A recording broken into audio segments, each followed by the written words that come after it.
Buenas tardes a todos, ¿cómo andan? Bienvenidos a esta actividad virtual de la Sanfir, muy contentos por la gran convocatoria. En primer lugar, agradecerle, por supuesto, a las expositoras, Ana Reinante, una licenciada en fonoaudiología, compañera mía de ALPI de muchos años. Después, Josefina Leporace, médica especialista en rehabilitación. Gracias a ambas por la generosidad de compartir su experiencia y, bueno, este tiempo con nosotros. Y a la doctora Dalia Reichman, miembro de la comisión directiva que va a estar coordinando la actividad. Bueno, muchas gracias, Dalia. Lo mío es corto, decirles que la Sanfir, bueno, necesita que se sumen los profesionales de la salud, médicos especialistas en rehabilitación, los que están en formación, fonoaudiólogos, kinesiólogos, terapistas ocupacionales, todos los profesionales de la salud relacionados, bueno, o no con la rehabilitación, porque, bueno, estamos ofreciendo muchas instancias de capacitación que seguramente serán de interés a muchos. Tenemos actividades online como estas, hay cursos online, hay actividades presenciales, muchas de ellas son gratuitas inclusive, otras con grandes descuentos. Así que bueno, en la página de Sanfir están las distintas ofertas. Así que bueno, muchísimas gracias y Dalia, siguen con vos. Un saludo. Gracias, Gastón. Hola, José. Hola, Ana. Bueno, bienvenidas. Gracias por sumarse a este webinar. Gracias a todos por unirse a este webinar de disfagia, deglución y nutrición. Una mirada interdisciplinaria desde fisiatría y fonoaudiología. Así que, bueno, muchas gracias de vuelta. Y voy a presentar primero, vamos a tener dos charlas y vamos a dejar las preguntas para el final. En esta ocasión, primero voy a presentar a la licenciada Ana Reinante, que es fonoaudióloga. Ella realiza evaluación y tratamientos de disfagia en adultos con patología neurológica. Es docente de las cátedras de estomatología y prácticas clínicas primera y cuarta de la licenciatura en fonoaudiología de la USAL, de la Universidad de Salvador, y es cofundadora de Reafasia. Bueno, Ana, bienvenida, gracias por sumarte y te escuchamos. Hola, buenas tardes. Bueno, primero, antes de empezar, agradecer la convocatoria, el espacio, la participación. Creo que estos encuentros son muy enriquecedores para todos, para todos los que trabajamos en rehabilitación y bueno, espero eh, que se puedan llevar hoy un aprendizaje, un lindo momento también de intercambio. Así que bueno, voy a empezar a compartir pantalla. Me dicen si se ve, me dan el ok, si no. Se ve perfecto. Se ve perfecto.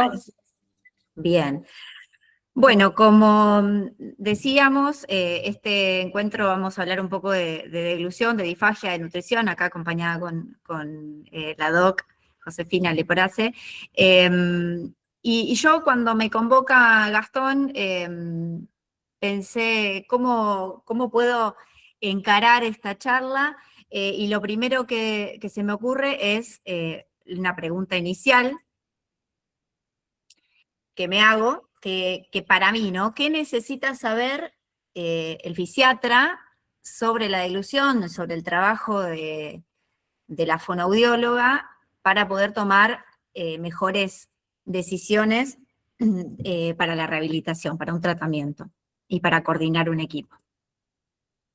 Entonces, me propongo que en esta charla ustedes puedan conocer el rol de la fonoaudiología dentro de lo que es evaluación, diagnóstico, tratamiento y de los trastornos de la deglución, que puedan conocer qué hace una fonoaudióloga, qué evalúa, cuándo intervenimos, qué herramientas diagnósticas usamos, cómo abordamos un tratamiento y dónde articulamos nuestro trabajo con el de fisiatría. ¿Dónde y cómo, no? Uy. Ahí está. Entonces, primero y principal me parece que es importante que que nos preguntemos esto también, ¿por qué hablamos de disfagia? Y la disfagia, hasta el día de hoy, incluso con todos los avances que hemos tenido en investigación y en este área, sigue siendo una condición frecuente de encontrar y subdiagnosticada, ¿no? Está presente en el 36% de los pacientes hospitalizados, en el 42% de los pacientes que están en rehabilitación y en la mitad de los pacientes que están geriatrizados. Entonces, teniendo en cuenta cuáles son las consecuencias de esta condición, que pone en riesgo la salud respiratoria, que pone en riesgo la nutrición, que genera un aumento de internaciones, un gasto para todo lo que es el sistema de salud, y por supuesto impactan la calidad de vida, es necesario hacer esta difusión y poder llegar un poco más allá con la información para que dentro del equipo se sepa que hay gente formada y especializada para poder detectarla a tiempo, poder trabajar con estos pacientes y poder abordar el tratamiento y así el objetivo, ¿no?, de mejorar su calidad de vida. Nosotras, los fonos, intervenimos en todo momento con este tipo de trastornos. Intervenimos cuando hay riesgo, cuando hay sospecha, cuando ya hay un diagnóstico establecido. O sea que podemos participar en detectar una disfagia o podemos recibir a un paciente que a quien ya le han dado el diagnóstico y podemos empezar a trabajar desde ese momento. Y por supuesto el tratamiento y el seguimiento lo hacemos como parte de nuestro abordaje. También acá me gustaría comentarles que la fono no trabaja solamente cuando el paciente ya pasó un momento crítico o cuando está ya todo preparado para empezar las sesiones, sino que nosotras podemos estar presentes desde el momento 1 cuando un paciente se interna. Hay fonoaudiólogas en áreas críticas, en terapias intensivas, en unidades de cuidados intensivos. Afortunadamente estamos mucho más presentes hoy en día, así que bueno, nuestro trabajo inicia también desde el momento 1 junto al paciente. Entonces, como les comentaba, nos encargamos de hacer screening, de hacer evaluaciones clínicas de la dilución, también participamos dentro de lo que son las evaluaciones instrumentales, el diagnóstico, podemos arribar a un diagnóstico funcional, al diagnóstico diferencial también, y en función de eso establecemos los objetivos de tratamiento, adaptamos dietas, que lo podemos incluir también dentro de lo que sería el tratamiento, y hacemos el seguimiento de los pacientes. Vamos a hablar un poquito de lo que es la neurofisiología, como para ponernos un poco en tema, pero así a modo de repaso, porque la ilusión es una actividad muy compleja, de base sensoriomotora, y va a requerir sí o sí que haya integridad de las estructuras anatómicas, que la sensibilidad esté conservada, que todos los patrones de fuerza, movilidad, rangos estén acordes, que haya coordinación y sincronización de la neuromusculatura y de otras funciones como por ejemplo la respiración. Entonces, como sabemos que hoy en día se sabe, ¿no?, que la corteza, más allá del tronco cerebral, que no pasa solo por el tronco, sino que también participa la corteza cerebral, participa en lo que es la planificación, la iniciación, todo lo que es voluntario para la ilusión, y bueno, y el tronco cerebral va a alojar a lo que es el generador del patrón deglutorio, ¿no?, que es el que se encarga de coordinar toda la secuencia motora y automática. Entonces tenemos toda la participación de estructuras corticales, subcorticales, y bueno, y del tronco encefálico. Y bueno, toda esta información que se integra a través de los pares craneales, que son muchos de los 12 pares craneales, nosotras consideramos 12 que son partícipes de la ilusión, que están involucrados en todo lo que es, el acto motor y todo lo que tenga que ver con la vía aferente también, de sensibilidad. Y bueno, y esto es importante tenerlo en cuenta porque una disfagia puede alterarse, o sea, puede aparecer según distintas alteraciones que se puedan dar. Como por ejemplo acá en este gráfico tenemos como ejemplo algunas patologías que solemos encontrar nosotros, sobre todo en la parte de neuro, como la ACV o encefalitis, encefalomielitis, que van a alterar más lo que es la parte de la corteza, después todo lo que son las miopatías, que van a estar afectando la musculatura de la dilución, la miastenia, la miositis, y después las polineuropatías o síndromes como por ejemplo el del Guillain-Barré, que puede comprometer los nervios y también toda la parte de los receptores sensoriales a nivel de orofaringe, de laringe, de esófago, y según lo que nosotras tenemos que tener en cuenta a la hora de evaluar un paciente y de ver cómo está la parte de su funcionalidad, es esto, el diagnóstico y cómo el diagnóstico, la patología de base, me va a determinar cierto perfil de glutorio o cierta performance de glutoria, porque sabemos que ciertas patologías van a afectar a uno de estos sectores dentro de esta red. Perdón, voy a tomar un poco de agua. Y continúo. Y así como hablamos un poco de lo que es la neurofisiología, también quiero mencionar ¿cómo nombrarlo? Esta localización, este espacio, ahí está, este espacio anatómico, que es el de la encrucijada aerodigestiva. Es esta zona crítica para nosotras, que es donde se separa la vía, a ver si se ve el puntero acá, la vía aérea de la vía digestiva, donde se entrecruzan y donde suceden, acá tenemos una imagen de rayos, tenemos la vía aérea hacia adelante, la vía digestiva que acá no hay aire, o sea que no se ve, pero está hacia atrás. Es esta zona crítica donde sucede todo lo que es el momento donde requerimos mayor sincronía y para la seguridad de la deglución, ¿no?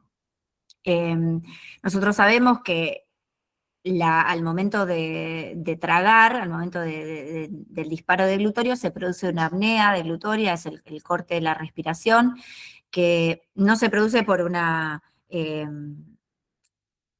el cierre de las cuerdas vocales, sino que es una apnea que está gatillada desde el centro, es una apnea central, ahí está. Entonces, nosotros cuando se desata el proceso de glutorio, la respiración va a estar interrumpida en el momento del gatillo, y eso es lo que va también a proteger la vía aérea, ¿no? Y esto se da en esta zona de encrucijada, donde nosotras también estamos tenemos que estar muy atentas, porque es donde se suceden las aspiraciones y las penetraciones.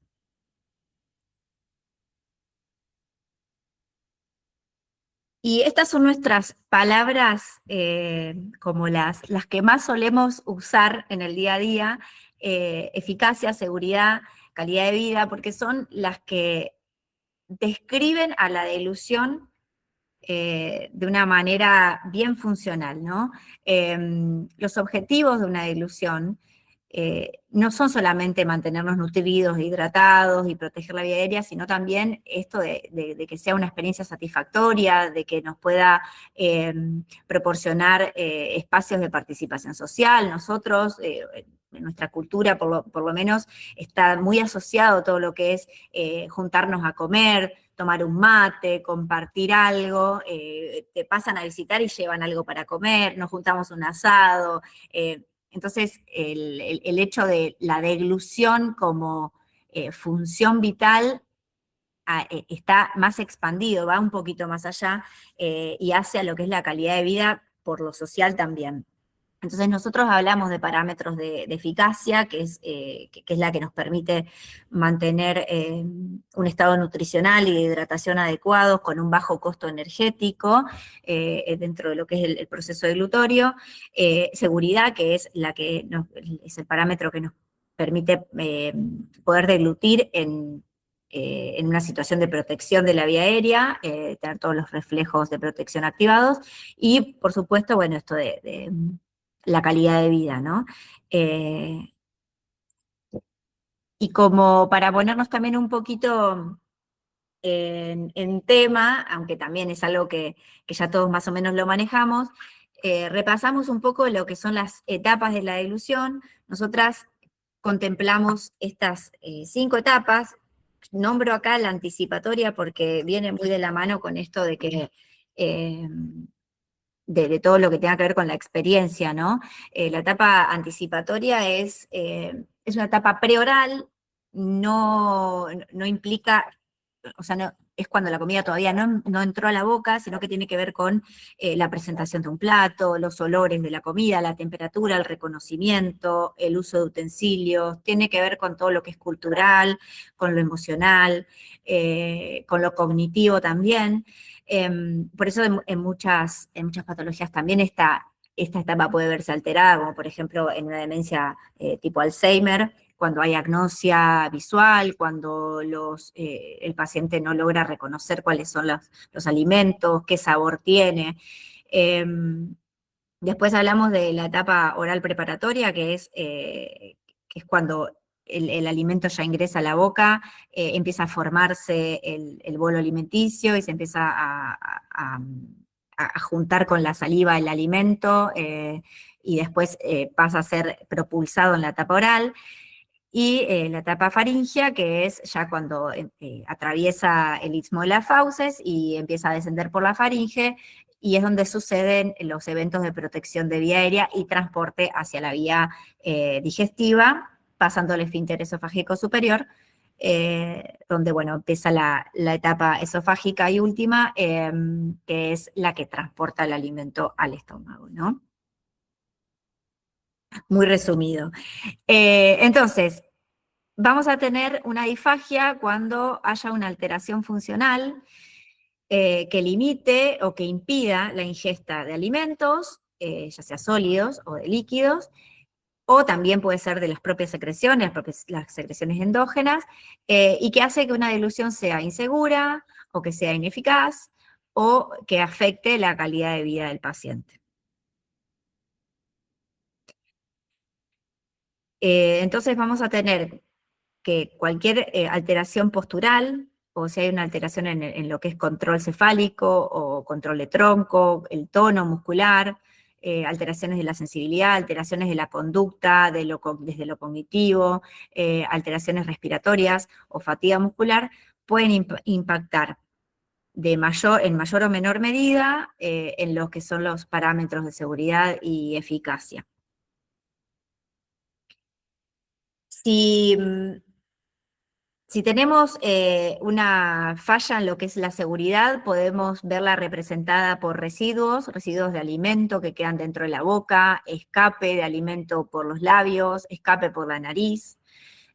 Podemos ver que el paciente hace múltiples degluciones hasta que puede depurar todo lo que es la cavidad intraoral, la cavidad oral. Vemos que el paciente se fatiga mucho cuando come, o también, bueno, un poquito más allá, fuera de lo que es la alimentación, el momento de alimentación, podemos ver pacientes desnutridos o deshidratados y repensar cómo es esa dilución, porque quizás esté fallando un poco la eficacia, y son esos pacientes que por ahí les lleva mucho tiempo comer, entonces se fatigan, se cansan, comen poco, gastan más energía en comer que la energía que están ingiriendo, entonces se desnutren, o son pacientes que no tienen el hábito, quizás también por una falta de hábito, ¿no? Pero pacientes que toman poca agua porque, o al tomar agua se les escapa, la mayoría se escapa hacia afuera porque tienen no tienen un buen cierre labial,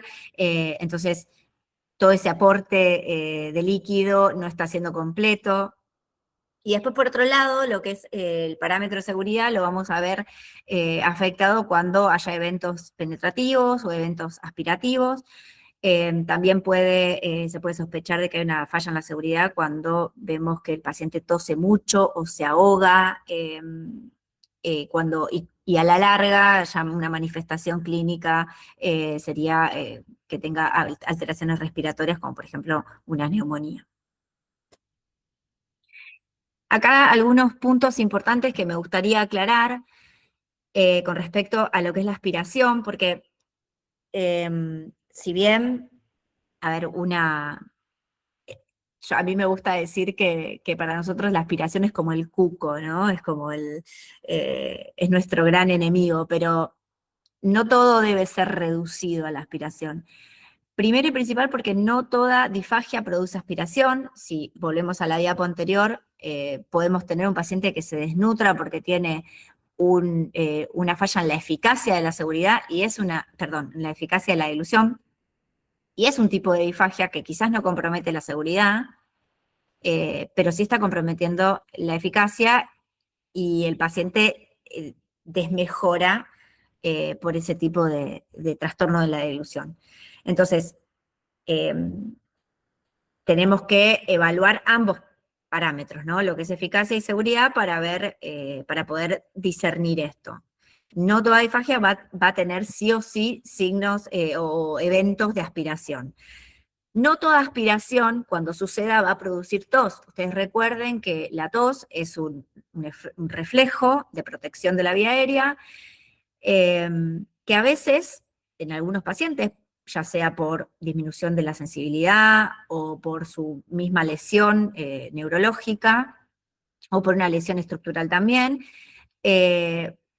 puede tener el reflejo ausente. Entonces ahí es donde se produce la famosa aspiración silente, que la podemos ver únicamente con una evaluación instrumental. Nosotros vemos durante la evaluación que el paciente aspira contenido hacia la vía aérea y no se despierta ningún mecanismo de protección, entonces, por ende, no va a tener tos y sin embargo la aspiración está sucediendo.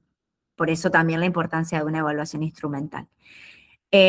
También a la inversa, ¿no? No toda tos implica aspiración, por el mismo motivo. Yo tengo mis mecanismos de protección de la vía aérea, uno de los cuales es la tos.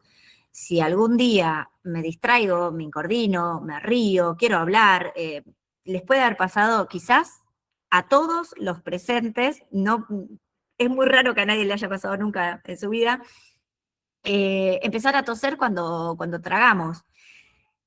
Eso no significa que me estoy aspirando lo que acabo de tragar.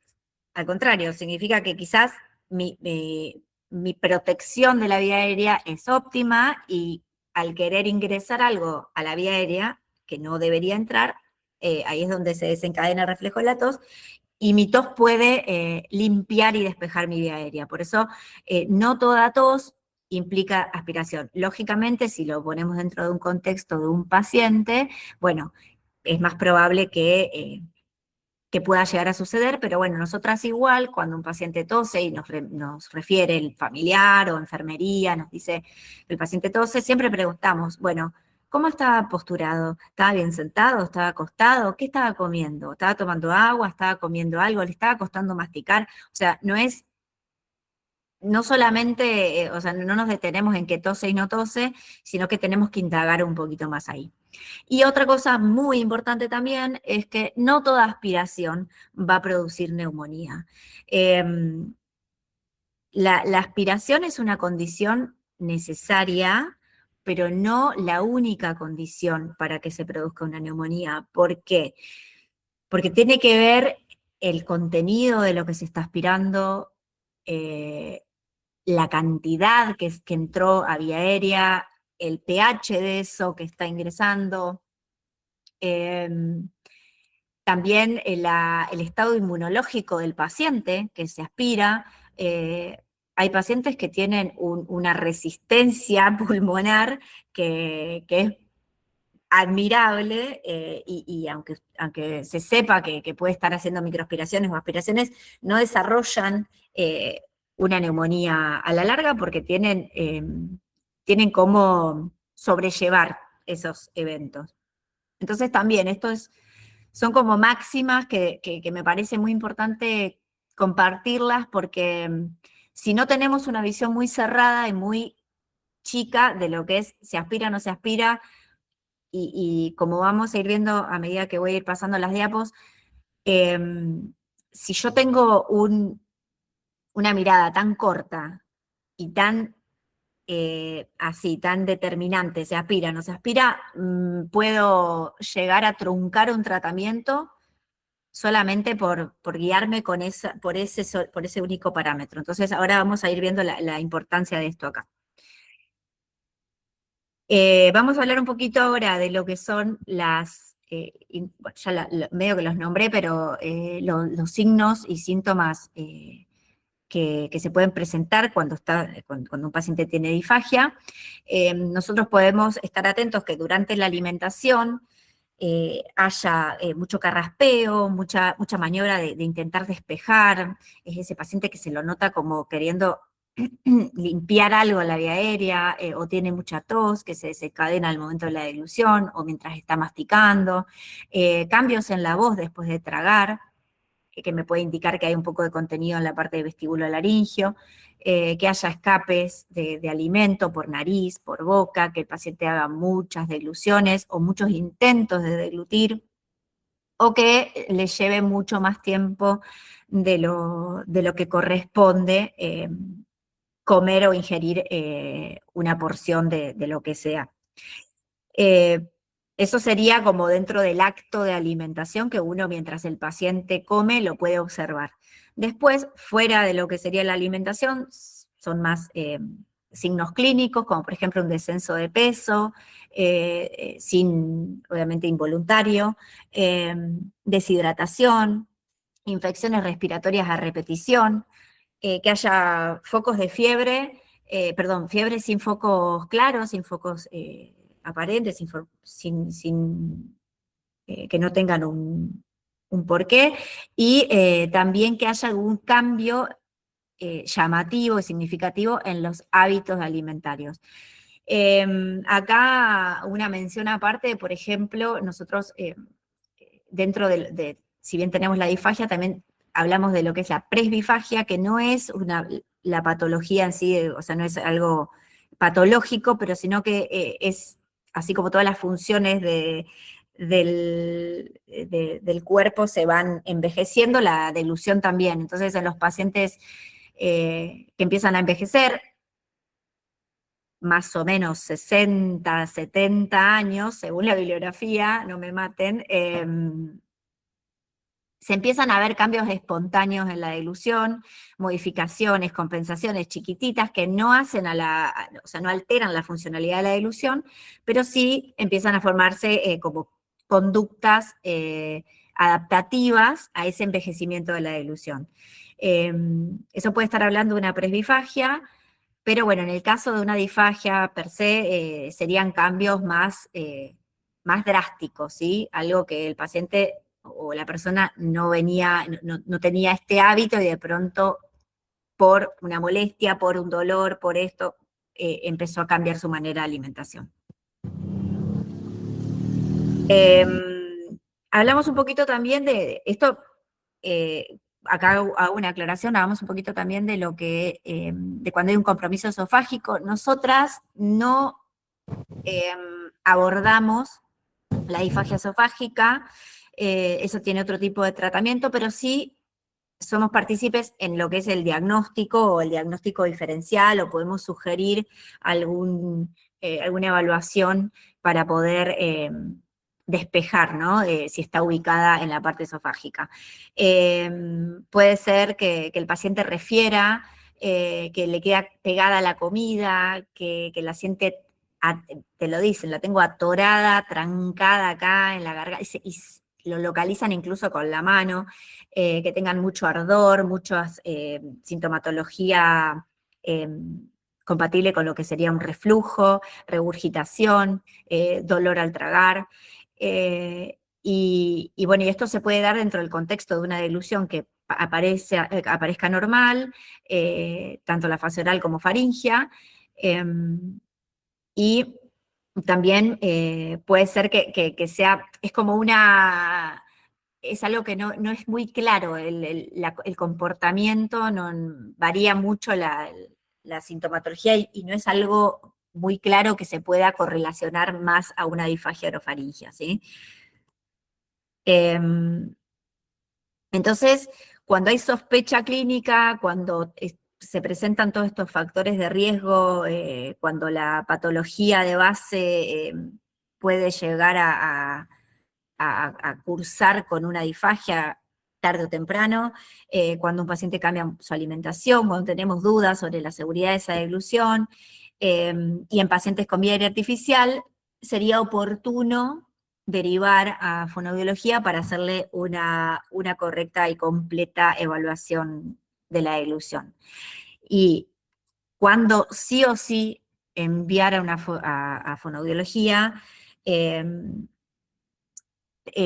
o sea, tenemos que participar en lo que es la evaluación cuando vemos que el paciente tiene claros signos de aspiraciones francas, cuando tiene neumonías a repetición, cuando ha sido extubado también recientemente, cuando no puede manejar sus secreciones, si tiene una traqueostomía también podemos evaluarlo, y por supuesto cuando tiene una enfermedad degenerativa que va a causarle como consecuencia un deterioro funcional. Entonces, cuando nosotros recibimos a un paciente, necesitamos respondernos preguntas, ¿no? Estas preguntas. No solamente si puede comer o no puede comer, y no solamente si se aspira o no se aspira. Nosotras nos preguntamos, ¿esta deglución es segura? ¿Es eficiente? ¿Hay disfagia? ¿No hay disfagia? ¿Dónde está localizada? ¿Qué mecanismo está alterado? ¿Tengo que hacerle o no? ¿Amerita una evaluación instrumental? ¿Qué objetivo voy a plantear para este tratamiento? Y en función de eso, esas respuestas nos van ordenando todo el abordaje. Nosotros en la evaluación clínica, primero y principal, evaluamos el nivel de alerta, también el nivel cognitivo del paciente. Un paciente tiene que estar despierto, tiene que poder respondernos. Obviamente, sí, apuntamos a la evaluación clínica con alimento, ¿no? Tiene que mantener la alerta, no tiene que presentar signos de somnolencia, pacientes muy distráctiles y muy difíciles de condicionar, o pacientes con alteraciones de la conducta, pacientes poco colaboradores, se torna bastante complicado también la parte de la evaluación, pero bueno, tratamos siempre de condicionarlo para que pueda colaborar de la mejor manera. Tenemos que estar atentos a la postura, el control cefálico, la postura para alimentarse o para recibir el alimento siempre tiene que ser lo más erguido posible. Entendemos que hay situaciones, una fractura, una lesión medular, que alteran la postura y no tenemos chance, pero bueno, nosotras siempre vamos a buscar aproximarnos a la postura más óptima o propicia para poder recibir el alimento. Y lógicamente también una postura que el paciente pueda sostener en el tiempo, porque si yo lo preparo, lo pongo divino lo siento bárbaro para comer, pero resulta que ese paciente durante el resto del día no va a sostener esa postura, ni siquiera para los momentos para comer, bueno, tengo que tratar de evaluarlo en la postura en la que va a poder llevar a cabo su alimentación. Bueno, y después el estatus respiratorio también, cómo maneja sus secreciones, si tiene si tiene traqueostomía o no, si la respiración es adecuada, si se agita, si desatura, si es un paciente que con los cambios posturales puede tolerar a nivel respiratorio. La función oromotora, por supuesto, todos los que son los órganos, las estructuras de la deglución, la boca, los labios, la lengua, el paladar, la masticación, las piezas dentarias, la higiene de la boca también. Acá no la nombré, pero es súper importante. Y por supuesto que nuestro objetivo con la evaluación clínica es poder empezar a probar la tolerancia a alimentos y el manejo del alimento dentro de la boca. Con alimentos me refiero a líquidos y a sólidos y semisólidos. Después, dentro de las herramientas de evaluación instrumental con las que nosotros contamos, tenemos la videofluoroscopía y la fibrondoscopía de la deglución. Ahora les cuento un poquito de qué se trata cada uno muy rápidamente, pero quiero hacer énfasis en un cuadro que las diferencia a las dos como para poder entenderlas un poco mejor. La videofluoroscopía es un estudio dinámico de la deglución que se realiza bajo el equipo de rayos. El paciente está sentado y se le dan alimentos de las 3 consistencias que están mezclados con bario, que es un elemento de contraste. Durante todo el proceso de la dilución se lo puede ir viendo a través de la máquina, de la tele de rayos, y ahí vamos evaluando todas las etapas de la dilución. Incluso se puede ver también el tránsito esofágico si se puede pañar un poquito para abajo. Y dentro de lo que es la fibrondoscopía, es una endoscopía con un fibroscopio que se ingresa por nariz, también es un estudio dinámico, por supuesto. El paciente tiene que estar despierto y bueno, con el fibroscopio se ve todo lo que sería la etapa esofágica, la etapa faríngea y esofágica, ¿sí? Como por obvias razones, al estar por dentro, se saltea lo que sería la etapa oral, pero bueno, la podemos ir viendo desde afuera, ¿no? Mientras la vamos haciendo. Lo que nos ofrece la FES es una visión anatómica de las estructuras perfecta, porque bueno, es una endoscopía, entonces podemos ahí ver cómo es el manejo de las secreciones, podemos ver si hay secreciones basales cuando ingresamos con el fibroscopio, antes de darle de comer al paciente. Se puede ver si hay alguna lesión estructural, si hay alguna lesión funcional, por ejemplo, una aparicia cordal. Se puede hacer una evaluación un poquito más, parece, de ese estilo, ¿sí? Pero bueno, acá la gran diferencia, porque lo que quiero que quede claro acá es que no hay una prueba mejor que la otra. Acá se ponen en juego muchas variables. Primero, si se puede trasladar al paciente o no, si se cuenta con los equipos, si se cuenta con el presupuesto, si está disponible. Yo creo que lo importante de saber la diferencia entre una y otra es qué voy a buscar o qué voy a encontrar con una y con otra, qué respuestas me puede brindar el estudio, y para este paciente, ¿qué me conviene? ¿Una video o una fibro? Si puedo optar, me tengo que hacer esa pregunta. Si no puedo optar, y bueno, le hago la que puedo. ¿Me va a servir? Perfecto. O sea, hay que pensar que va a servir igual. El tema es que, bueno, cuando yo hago una video, ¿qué estoy buscando? Una vez que estoy buscando, qué quiero saber, para todos los fisiatras que están escuchando, está bueno esto de saber como que dentro de estas instancias de evaluación nosotras podemos probar maniobras, podemos probar el uso de espesantes, podemos probar cosas que no se llegan a ver en una evaluación clínica. Entonces está bueno sacarle el jugo a este tipo de evaluaciones y tratar de solicitar que sean lo más descriptivo posible, si usamos escalas sobre todo. Así que bueno, es cuestión de ver con qué recursos contamos, qué es lo que necesito saber, qué es lo que puedo, qué información me puede dar cada una. En el caso por ahí de pacientes con vía aérea artificial, lo ideal sería también poder poder contar con una FES, porque bueno, ya me ayuda a ver cómo está toda la parte de, digamos, de la parte anatómica, ¿no? No sé cómo estoy de tiempo, porque me parece, Dalia, después contame cómo vengo de tiempo. Vení bien, Acá hay Ana. algunas, ¿vengo bien? Ah, Ok, sí, sí. bárbaro. Bueno, acá tenemos algunas imágenes. Estas imágenes que se ven un poquito más nítidas, no sé si se ve el cursor ahí. Mm. Bueno, ay, no se me... se me fue. Ahí va. Estas son imágenes que se pueden obtener con la FES. Acá tenemos, bien, acá tenemos la epiglotis, tenemos las cuerdas vocales, ¿sí? Podemos ver acá que están en azul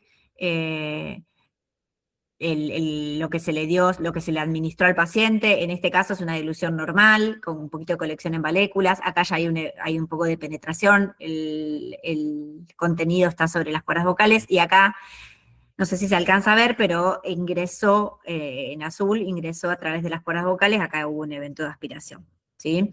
Y en este otro lado, lo que se ve acá con la imagen de rayos, es una videodilución, una dilución normal, lo que se ve en blanco sería el alimento, que en realidad se ve en negro, pero bueno, acá está invertido el contraste, y acá, en la de abajo, el contenido orofaringio pasó a la vía aérea. Si ven acá este manchón negro, es todo lo que el paciente se acaba de aspirar, y por acá es a lo que ha pasado a la parte digestiva, ¿sí? Es como que una porción ha sido aspirada.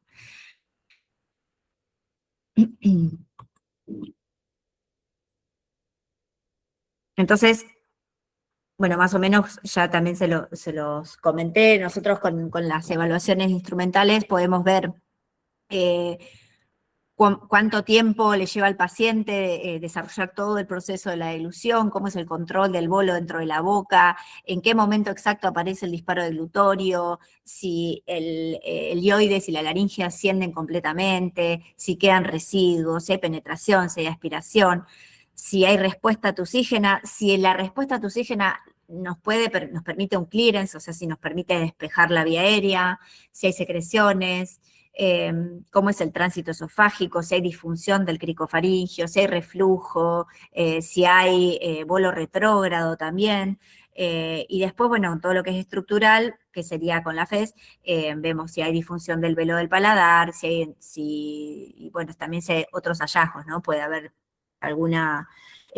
también con la video se pueden ver hallazgos como, por ejemplo, un divertículo, y otras cosas que ayuden al diagnóstico. Un poquito también como para comentarles que nosotros esto acá también no es que participemos, pero hay estudios que pueden, que se usan para la etapa esofágica, como por ejemplo la videoendoscopía digestiva alta, o la pHimetría, una impedanciometría, o la manometría esofágica. Bueno, cada una cumple su objetivo para poder evaluar cómo es la apertura, el cierre del esfínter, si hay reflujo, ¿no? Depende de lo que se quiera buscar, es un estudio u otro que se pide, pero bueno, nosotras... está bueno que lo tengamos en el panorama, porque son estudios que podemos sugerir para complementar una evaluación instrumental de la dilución y poder hacer un diagnóstico diferencial cuando sospechamos compromiso esofágico. Entramos un poquito en lo que son las escalas funcionales. Voy a tratar de no detenerme tanto acá porque se nos va a extender mucho, pero lo importante de esto es saber por qué las utilizamos. Hay muchas, no hay una mejor que la otra tampoco, es según también el lugar donde se trabaja, el tipo de pacientes que uno está acostumbrado a ver. Optamos por elegir la que nos quede más cómoda, la que nos quede más práctica, la que describa más. Podemos usar, no necesitamos usar todas, podemos usar una para o sea, hay servicios que usan una como protocolo y ya está. Por ahí quizás podemos, bueno, no, para este paciente mejor lo describo con esta. son herramientas que usamos como para poder describir el nivel funcional del paciente, para poder complementar la evaluación y para poder, sobre todo, facilitar la comunicación con otro profesional y poder ir monitoreando. Yo la puedo aplicar en distintas etapas del tratamiento y puedo ir monitoreando cómo es el avance de este paciente. Entonces, como para mencionarlas, tenemos, por ejemplo, lo que es la escala funcional para la ingesta oral, que es la FOIS, la FILS, que es la de Fujishima. Son muy similares, unas tienen 7, otros 10 niveles. Lo que sí describen estas es cuando un paciente está apto para vía oral, cuándo está y cuándo no, o cuándo se puede mantener una vía mixta de alimentación. Algunas son un poquito más descriptivas de lo que es la performance deglutoria, o si hay algún evento de aspiración, o también pueden orientar un poquito más a lo que sería las indicaciones de dieta, si tiene que comer adaptado o no, o con espesante, o si tolera una consistencia sí y otra no. También tenemos esta, que es la 2, que es también de severidad de disfagia. Esta es un poquito más descriptiva y también tiene estos 7 niveles. Lo que tienen es que todas estas, el nivel 1 es el de peor rendimiento y el nivel más alto es el de mejor, con dieta oral, sin restricciones, y todas, o sea, los dos extremos son siempre lo mismo. O sea, el menor es nada por boca y el de mayor es de todo por boca, exclusivo y sin restricción. Ana, te quedan 5 minutos. Uy, le meto pata entonces. Gracias. Y bueno, y otra, esta de abajo, la PAS, la de penetración y aspiración, es importante tenerla en cuenta porque esta se utiliza en evaluación instrumental. Nos describe si el alimento penetra a la vía respiratoria, si se aspira al paciente y si desencadena o no la tos, si esa tos es efectiva, si lo expulsa o no lo expulsa. O sea, cada nivel nos va describiendo ese evento. La voy a pasar, estas son escalas de residuos también para la FES, residuos en valéculas, residuos en senos piriformes, y como les decía esto, tengo que saber solamente, o sea, como, ¿qué es lo que quiero de ellas? Si quiero tener un desempeño funcional, o sea, describir el desempeño funcional del paciente, cómo se está alimentando, uso FOIS, FIELD, 2, la Haya, y si quiero hablar más de los hallazgos instrumentales, voy a usar la PAS o la Yale, que es la de la escala de residuos. Pueden coexistir también entre ellas. Paso esto, quería hablar un poquito de vía aérea artificial, de cómo impacta en la dilución, pero quizás, bueno, capaz lo digo y después lo otro es de tratamiento, así que última lo que puedo hacer, José, es irme echando alguna cosita que me pueda haber quedado con lo tuyo si se amerita. Me parece importante esto de la vía aérea artificial, de poder hablar de por qué se altera con la dilución cuando hay una vía aérea artificial, y tengamos en cuenta que la presencia de una cánula va a modificar todo lo que es el pasaje de aire, va a haber menos presión subglótica, que nosotros necesitamos la presión negativa intraoral y la presión positiva subglótica para poder mantener la seguridad de la dilución. El aire no va a estar bien humidificado, no va a estar bien filtrado, puede haber alteración de olfato, de gusto, y bueno, después las lesiones como una fístula, como una luxación o esas lesiones propias de la presencia del tubo o de la cánula. Y en función a la dilución, puntualmente va a haber una incoordinación de la respiración y la dilución, puede haber sensibilidad faringolaringea disminuida, obviamente que se van a alterar los mecanismos de protección de la vía aérea como la tos, y bueno, y también la presencia de la cánula puede reducir un poco la elevación laringea. Pero bueno, más allá de la presencia de la cánula o no, también hay que tener en cuenta que ese paciente está traqueostomizado o está intubado por una enfermedad de base, porque requiere ARM, o porque tuvo un winning dificultoso, y eso también va a hacer a que su dilución termine sufriendo las consecuencias o una debilidad adquirida en la UCI también, ¿no? Repercute en la función deglutoria como repercute en otro tipo de funciones como, no sé, como la marcha. Entonces nosotras con los pacientes traqueostomizados es muy similar lo que hacemos, nada más que le agregamos un plus que es el manejo de secreciones, vemos la sensibilidad, acá en el video estamos viendo cómo el paciente tolera el desinflado de balón, la colocación del tapón, tiene una tos efectiva, ahora va a hacer un bostezo vulvar y después va a tragar, vemos la tolerancia al balón desinflado, si puede usar diferentes tipos de oclusiones, una válvula fonatoria, un tapón fonatorio en la cánula, cómo es la función de su voz, y si tiene posibilidad de la evaluación de la alimentación oral.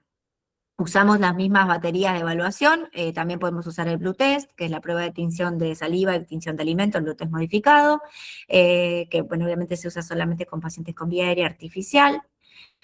Y bueno, y con este tipo de pacientes o con pacientes con vía aérea fisiológica, las fonos vamos a participar en todo tipo de toma de decisiones, ¿no? Desde un inicio o una progresión de una vía oral o la suspensión, la adaptación de las consistencias, la necesidad de una evaluación instrumental para complementar la nuestra, la clínica. En pacientes con tráqueo, bueno, si se puede usar una válvula o un tapón, también participamos en lo que es el proceso de decanulación para la toma de decisiones y en el seguimiento funcional. Y bueno, y acá, si querés, José, te cedo el mando y después, en todo caso, voy haciendo algún comentario. Bueno, ¿Hacemos así? sí, lo que digan, chicas. Sí, Bárbaro, sí. bárbaro. Dale, si José, querés, sí, ahí voy a compartir pantalla. Y si bueno, querés, Ana, perfecto. en el final, Me por ahí metió. vas sumando la parte de Dale. rehabilitación. Bien, Sí, sí, genial. buenísimo. Bueno, el que quiera hacer alguna consulta, alguna pregunta, la dejamos para el final. Vayan escribiendo en el chat y después las hacemos todas juntas, ¿sí? Voy a presentar ahora a la doctora Josefina Liporace Guimil. En este segundo módulo nos va a presentar la mirada del fisiatra en el paciente con disfagia. Y les presento a Josefina, es médica especialista en medicina física y rehabilitación, es jefa de sala del Hospital El Dique, es referente nacional de la Red Bonaerense de Rehabilitación. Así que bueno, José, muchas gracias por unirte, por estar, y así que bueno, te escuchamos. Bueno, buenas tardes a todos. ¿Ahí lo están viendo completo? Sí, sí, Perfecto. te estamos viendo perfecto. Bárbaro. Bueno, solo para aclarar, soy referente regional de la provincia de Buenos Aires de la red, de la región 11, no nacional. Bueno, y antes que nada, felicitar a Ana por la presentación y agradecer a la sociedad por habernos convocado para esta charla, que la idea, como comentó Ana, es dar un pantallazo general y brindar herramientas al equipo de rehabilitación para una detección temprana y tratamiento oportuno de la disfagia. Bueno, para arrancar un poco, para organizar la charla, voy a pasar más rápido las cosas que ya mencionó Ana, pero la idea de la charla es basarnos un poco en el rol del médico fisiatra, en el manejo del paciente con disfagia, hablar un poco de evaluación funcional, que de todas maneras esto ya mi compañera mencionó bastante, cuáles son los criterios de indicación de una vía alternativa de alimentación, cuáles son los soportes nutricionales actuales y un poco cómo pensar como equipos de rehabilitación el trabajo interdisciplinario para el abordaje de la disfagia. Y en este sentido también voy a retomar algo que mencionó Ana, que es que al momento de que nos proponen realizar la charla, lo que me puse a pensar es los diferentes escenarios donde nos encontramos como médicos fisiatras al momento de tratar a un paciente con disfagia, ¿no? Creo que la mayoría de los aquí presentes, sean médicos fisiatras o desde otras especialidades vinculadas a la rehabilitación, trabajamos en el sector público y en el sector privado, algunos en ámbitos que están vinculados con procesos de rehabilitación en internación y otros en ambulatorio, ¿no? Y bueno, quizás en los pacientes que están en los equipos interdisciplinarios que están vinculados a la internación, hay equipos que están mejor conformados para el abordaje de la disfagia y en situaciones por ahí en las que nos encontramos en consultorio, creo que es donde está el mayor desafío para poder detectar precozmente un proceso de disfagia y poder trabajar en conjunto con el resto del equipo. Bueno, un poco respecto del rol y las responsabilidades del médico fisiatra respecto al manejo de la disfagia, nos basamos siempre en defender la autonomía y esto lo que hacemos es evaluar riesgos clínicos, siempre apuntando a mejorar la independencia del paciente, a tener un estado nutricional y de calidad de vida vinculado al pronóstico de recuperación. Tenemos una visión integradora, sobre todo conociendo, como mencionó Ana inicialmente, los procesos fisiopatogénicos en los cuales se produce la deglución para diseñar estrategias terapéuticas interdisciplinarias de tratamiento, basadas obviamente en el pronóstico, y evaluar la necesidad de alimentación enteral. Ahí me quedó doble, alimentación. ¿Dónde estaba el volumen?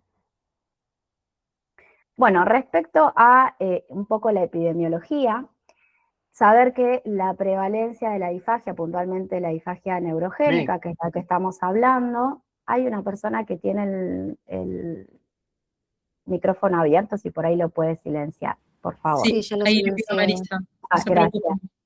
Bueno, respecto a la prevalencia en enfermedades neurológicas, podemos tener una presentación aguda de la disfagia y una presentación progresiva. Respecto a la presentación aguda, ¿qué patologías son las más frecuentes en las cuales lo podemos encontrar? Los accidentes cerebrovasculares y los traumatismos craneoencefálicos. Los accidentes cerebrovasculares en la fase aguda, entre un 70 a un 65% de los pacientes cursan con disfagia, en las fases crónicas entre un 15 y un 20%, y los pacientes con traumatismo craneoencefálicos entre un 25 y un 61%. Y después las presentaciones progresivas están vinculadas a procesos neurodegenerativos que cursan como la demencia entre un 55 a 90%, el Parkinson entre un 30 a 80%, la esclerosis lateral amiotrófica, la esclerosis múltiple en un 60%, y agregué en patologías pediátricas la parálisis cerebral y las distrofias musculares, entre otras. Pero las formas de presentación, me parece importante establecer esto, la presentación aguda y progresiva. Después, ¿por qué tratar la disfagia? ¿Qué impacto tiene la disfagia en un paciente con enfermedad neurológica? Un poco, también lo mencionó Ana, pero es ¿qué nos condiciona este proceso, ¿no? La deshidratación, la malnutrición con presencia de sarcopenia, la posibilidad de infecciones respiratorias, el aumento de la dependencia del paciente, la disminución de la calidad de vida y el aislamiento social, ¿sí? Esto obviamente está vinculado a un deterioro funcional con un aumento en la morbimortalidad, disminución de la calidad de vida, y lleva a pronósticos de aumentos de estancia hospitalaria, reingresos hospitalarios, mayor costo para el sistema sanitario y un aumento en la mortalidad. Respecto a la evaluación de deglución, que voy a tratar de ir rápido porque esto ya bastante mencionó Ana, voy a detenerme en las cositas que para mí por ahí pueden sumar. La dividimos en los antecedentes clínicos, en el examen físico general, en la exploración funcional, que suele ser sin bolos y con bolos, y la exploración nutricional. Respecto a la historia clínica, que es muy importante porque uno acá como médico fisiatra puede recabar muchísima información muy importante que nos haga sospechar el proceso de disfagia en el paciente, ¿sí? Uno es el diagnóstico etiológico, que básicamente está fundado en todo el funcionamiento, en la estructura neurológica que compromete a la deglución, ¿sí? En eventos de daño cerebral adquirido, por ejemplo, en los cuales hay la topografía de la lesión nos puede indicar qué parte de la deglución, sobre todo, está comprometida. Los procesos, y eso establecer también el pronóstico, ¿no? Obviamente que un accidente cerebrovascular del tronco cerebral, o sea, de la fosa posterior, posiblemente tenga un pronóstico distinto de recuperación a una ACV que compromete la corteza cerebral. Pero bueno, el diagnóstico etiológico, lo mismo de si estamos en consultorio frente a un paciente con una patología neurodegenerativa.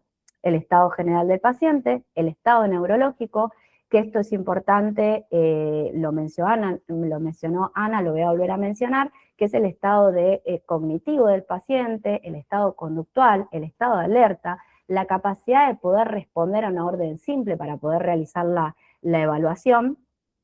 El estado respiratorio, ¿qué nos importa saber si el paciente estuvo en asistencia ventilatoria mecánica, si el paciente está con una vía aérea artificial, si la tuvo, si se retiró, si se decanuló, si el paciente presentó infecciones respiratorias previas si tiene recurrentes, antecedentes gastrointestinales como la presencia de reflujo gastroesofágico, otras patologías.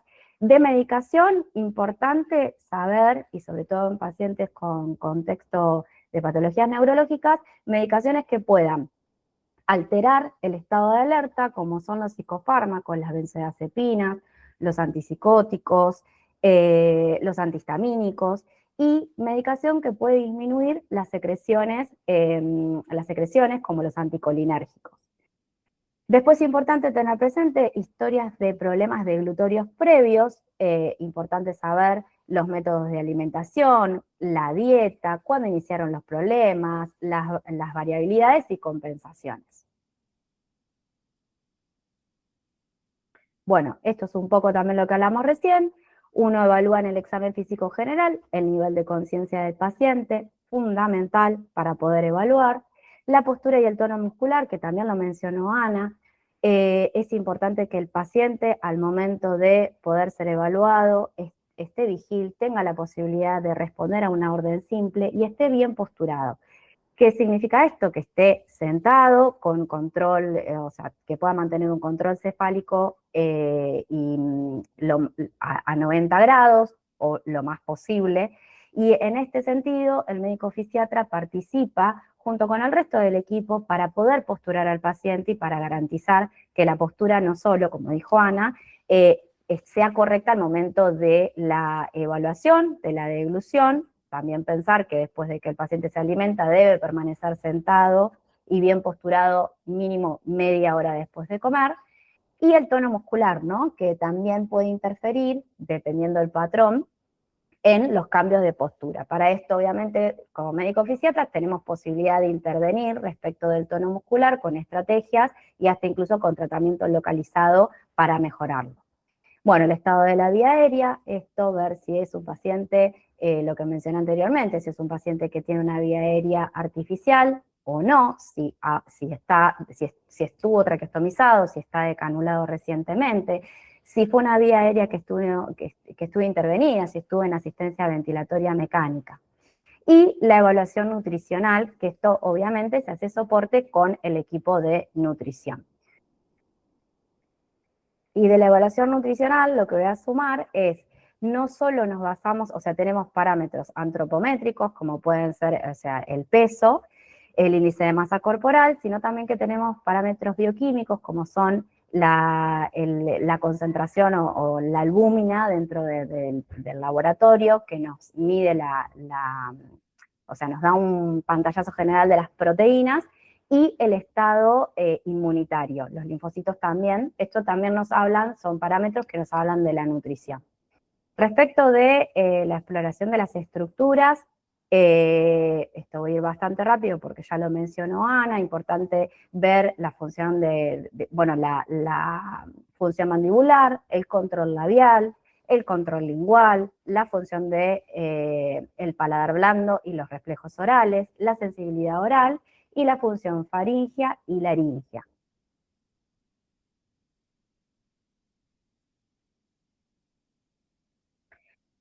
Esto un poco que son factores predictores de disfagia, me parece importante un poco, como decía Ana, cómo detectamos o qué signos nos hablan de riesgo, ¿no? Para poder rápidamente hacer llegar al equipo que va a hacer una evaluación más específica de la deglución, ¿no?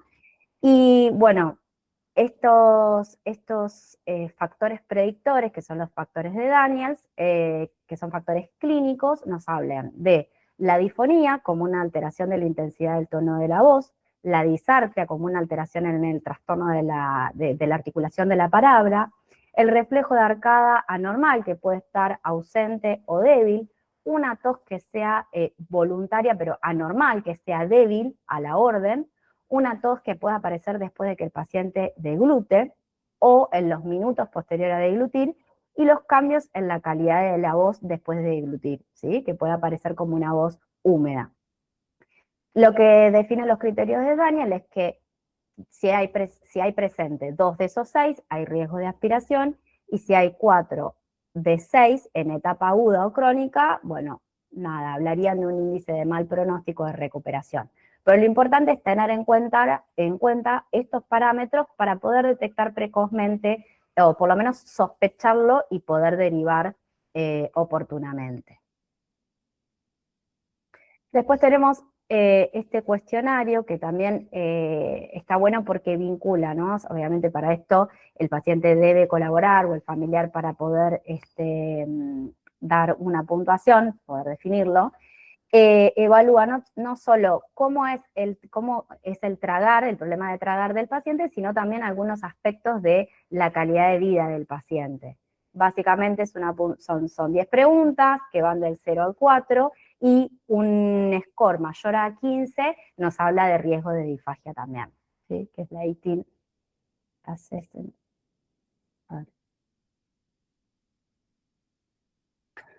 Respecto de la evaluación con bolos, que esto obviamente se encarga ya el equipo de fonoaudiología, solo tener en cuenta que lo que se evalúa son diferentes viscosidades, se evalúa también por volúmenes, y también se hace un monitoreo de la saturación basal.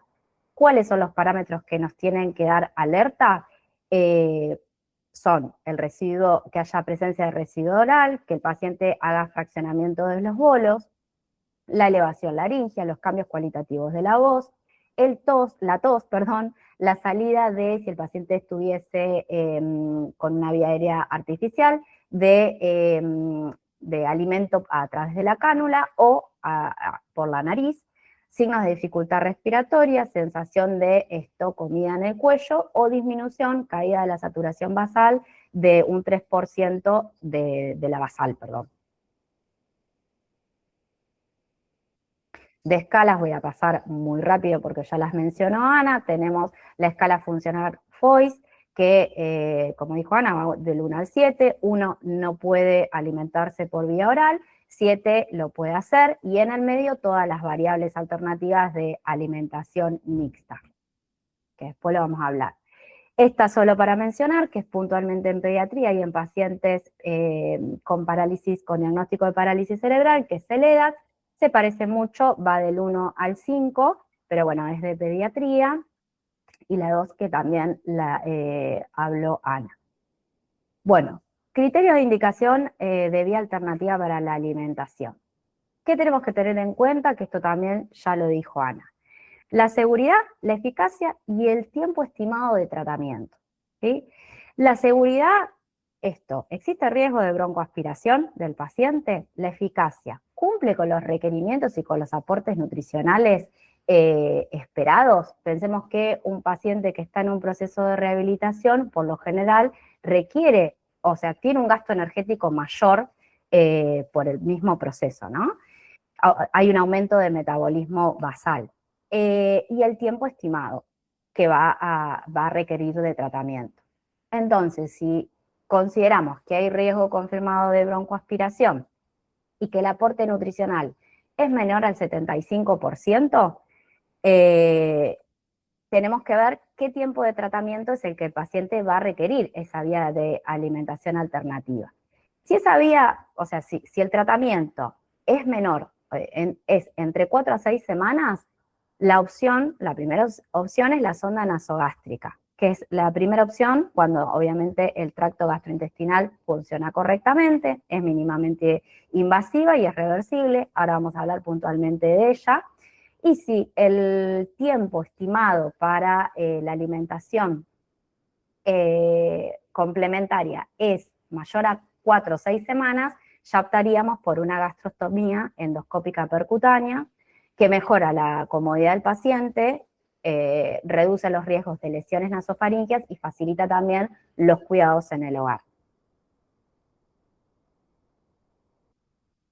Bueno, ahora respecto de las indicaciones y contraindicaciones de la sonda nasogástrica. Las indicaciones, como hablamos anteriormente, ante presencia de disfagia con presentación aguda, lo ideal es el uso acotado entre 4 a 6 semanas. Esto lo digo porque trabajo en el ámbito público y a veces esas 4 o 6 semanas suelen extenderse, pero bueno, lo ideal, lo que sugiere la bibliografía es que sea entre 4 a 6 semanas. También, bueno, la indicación es que sea como fase de soporte mientras se realiza la terapia deglutoria, y cuando el requerimiento nutricional es inferior al 75%, la bibliografía también a veces cambia por ahí un porcentaje un poquito menor, también lo sugiere. Como contraindicaciones absolutas, algún paciente, por ejemplo, un paciente con un traumatismo craneoencefálico que tenga alguna fractura de la base del cráneo o del maxilar severo, del macizo facial, perdón, que sea severa, cuando haya obstrucción nasofaringea o esofágicas completas y cuando haya cirugías recientes de base de cráneo, nasales o esofágicas. Las relativas es que haya varices esofágicas de alto grado, que haya presencia de divertículo de Schenkel, coagulopatías severas o trombocitopenias severas, estenosis benignas o radioterapia o reflujo. ¿Cuáles serían las complicaciones? Tenemos complicaciones inmediatas que surgen del momento de la colocación de la sonda, que es que ingrese a la vía aérea, las lesiones que pueden ocurrir a nivel local y el enrollamiento de la sonda. Y las tardías pueden ser la presencia del reflujo gastroesofálico, lesiones por presión y úlceras, las sinusitis crónicas y otitis crónicas. Esto para saber, porque por lo general no solemos colocar la sonda nasogástrica, pero bueno, me pareció importante saber básicamente cómo es la colocación. ¿Qué elementos necesitamos? La sonda nasogástrica acorde al paciente, una jeringa, guantes, lubricantes, cinta adhesiva y el estetoscopio. Lo que se hace es la técnica, el paciente sedestado entre 45 a 90 grados, primero se hace la medición de la longitud de la sonda. Como lo ven en la imagen, lo que se hace es medir desde la nariz al lóbulo de la oreja y del lóbulo de la oreja hasta la apófisis hipoide. Ahí se marca la longitud que debe ingresar la sonda nasogástrica y lo que se hace es lubricar la inserción nasal, se va pasando la sonda por la faringe y una vez que ya ingresa, se le empieza a pedir al paciente que vaya tragando y lo que hacemos luego es controlar que la sonda esté donde tiene que estar, que es a nivel del estómago. Se hace una aspiración para ver que viene contenido gástrico y una radiografía de tórax con un poco que se vea el abdomen como para controlar que la sonda está ubicada donde tiene que estar. Luego lo que se hace es fijarla en la nariz.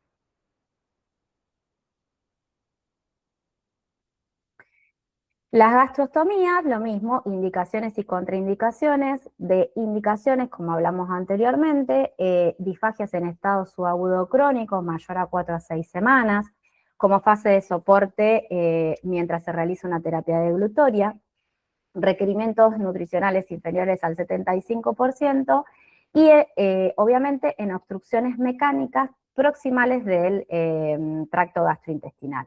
Las contraindicaciones absolutas, que haya obstrucciones distales del tracto gastrointestinal, peritonitis activas o sepsis, coagulopatías graves no corregibles, expectativa de vida corta, isquemia intestinal persistente y las relativas varices gástricas de alto grado, ascitis moderada o severa, anatomía desfavorable, cirugías gástricas previas y presencia de válvulas de derivación ventrículo-peritoneal. Son relativas. Bueno, respecto a las complicaciones, tenemos complicaciones graves o mayores y las menores. Las complicaciones graves o mayores que suelen ocurrir menos del 4%, que son las peritonitis por fuga intraperitoneal, la hemorragia digestiva o de la pared abdominal, la fascitis necrotizante, el síndrome de detope oculto, la aspiración pulmonar, la perforación accidental, ¿sí? Y las menores, que suelen ocurrir un poco más frecuentes, cerca del 15 al 20%, tenemos complicaciones que son tempranas y tardías. Las tempranas, que ocurren dentro de las primeras 4 semanas, que son las infecciones leves del ostoma, el dolor abdominal periostomal, y las tardías, que suelen suceder posterior a 4 semanas, que son la presencia de granulomas, la fuga de contenido gástrico, la obstrucción de la sonda y la extrusión accidental. Bueno, tipos de gastrostomías y clasificación. El gol estándar es la gastrostomía endoscópica percutánea, tenemos la gastrostomía radiográfica percutánea y la gastrostomía quirúrgica, ¿sí?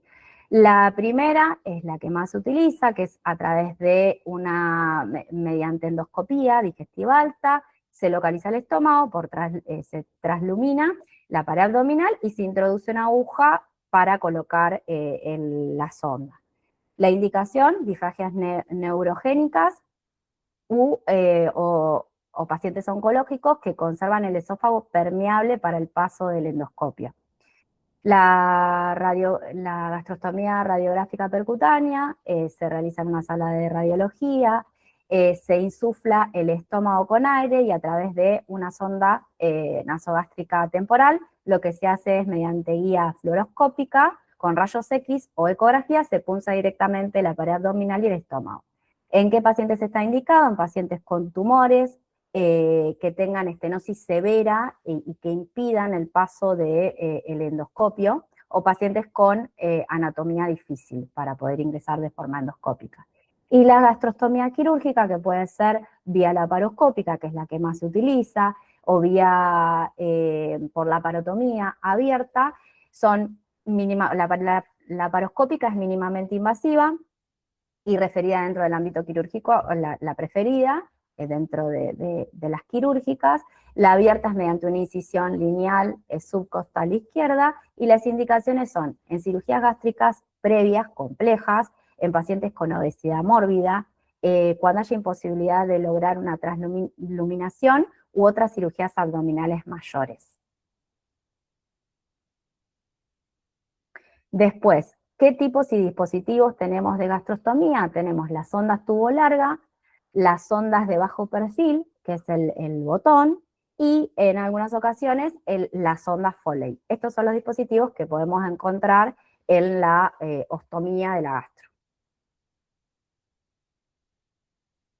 Respecto al soporte nutricional, no sé cómo vengo de tiempo, de soporte nutricional especializado, me pareció importante hacer como este semáforo, después lo voy a retomar en el final, pero basándonos un poco en lo que habló Ana al principio, que es la seguridad y la eficacia, podemos tener, ¿no?, un color verde, que es algo leve, un compromiso leve, la seguridad está conservada y el compromiso de la eficacia es leve. Bueno, en ese caso podemos optar por una dieta libre con supervisión. Cuando haya una seguridad que sea moderada, la complicación sea moderada y la eficacia también, podemos optar por dietas adaptadas en volúmenes y texturas con estrategias posturales, maniobras deglutorias y técnicas de incremento sensorial. Que esto, si querés, Ana, ahora cuando pasemos al final, por ahí podés comentar algo. Podemos tener también dentro del amarillo que la seguridad tenga un compromiso moderado, pero la eficacia tenga un compromiso severo, y ahí tenemos dietas adaptadas con todo lo que mencionamos anteriormente, más un soporte nutricional artificial, y cuando la seguridad y la eficacia estén comprometidas, hay que evaluar la posibilidad de un soporte nutricional artificial con sonda nasogástrica o con la gastrostomía percutánea.